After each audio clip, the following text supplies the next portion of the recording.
इस बात को सुनकर राजा बहुत क्रोधित हुआ। उसने उस मंत्री के लिए जेल के अंदर डलवा दिया।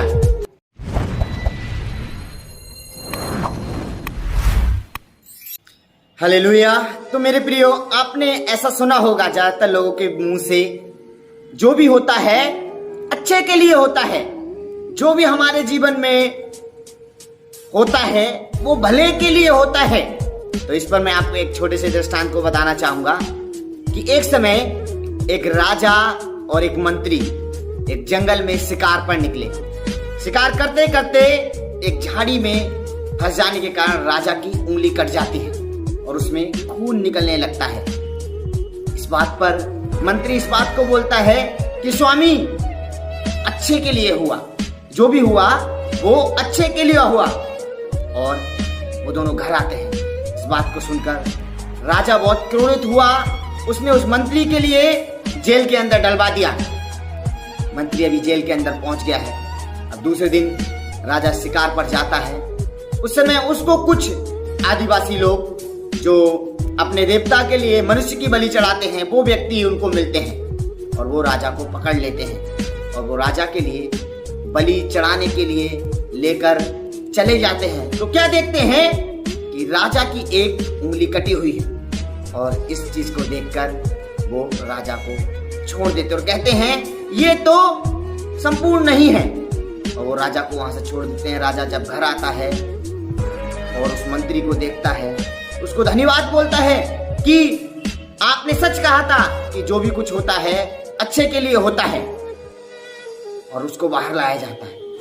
फिर वो व्यक्ति इस बात को बोलता है, धन्यवाद राजा जी। राजा ऐसा बोलते हैं, आपके लिए क्या अच्छे के लिए हुआ? मेरे लिए तो इसलिए अच्छे के लिए हुआ कि अगर मेरी उंगली नहीं कटी हुई होती तो आज मैं बलि चढ़ गया होता। आपको क्या अच्छा हुआ? आप तो इतने दिन जेल में पड़े रहे। उन्होंने बोला, स्वामी, मेरे लिए ये अच्छा हुआ अगर मैं भी अगर जेल में ना होता तो उस समय आपके साथ होता, और मेरा क्या होता कि आप तो बच जाते, लेकिन वो लोग मेरे लिए बलि चढ़ा देते, इसलिए मेरे लिए भी अच्छे के लिए हुआ। मेरे प्रियो, परमेश्वर जो भी करता है हमारे जीवन में, आपके जीवन में, अच्छे के लिए करता है। इसीलिए रोमियो की किताब उसका 8 अध्याय और 28 आयत में इस प्रकार लिखा है, और हम जानते हैं कि जो लोग परमेश्वर से प्रेम करते हैं उनके लिए सब बातें मिलकर भलाई को उत्पन्न करती हैं, अर्थात उन्हीं के लिए जो परमेश्वर से प्रेम रखते हैं। मेरे प्रियो, हमको हमारे जीवन में अगर भलाई चाहिए, हमको हमारे जीवन में जो भी काम करते हैं, जैसा भी जो कुछ करते हैं, उसमें भलाई चाहिए तो क्या होना चाहिए? प्रेम होना चाहिए। राजा गुस्सा वाला व्यक्ति तो था, राजा क्रोधित व्यक्ति तो था। उसने अपने मंत्री के लिए जेल में डाल दिया, लेकिन उसको मृत्युदंड नहीं दिया।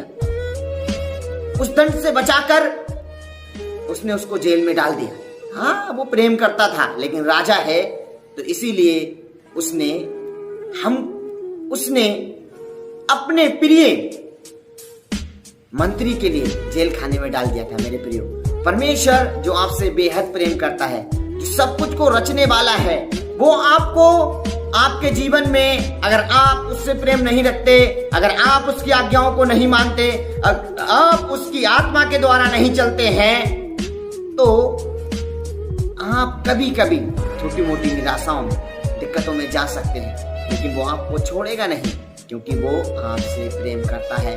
इस पृथ्वी पर जो भी कुछ आपके जीवन में हो रहा है, इस पृथ्वी पर जो भी चीजें चल रही हैं, हर किसी चीज पर परमेश्वर का नियंत्रण है। उसकी छाया हर चीज पर आपके ऊपर लगी हुई है। उसकी छाया हर चीज पर आपको देख रही है।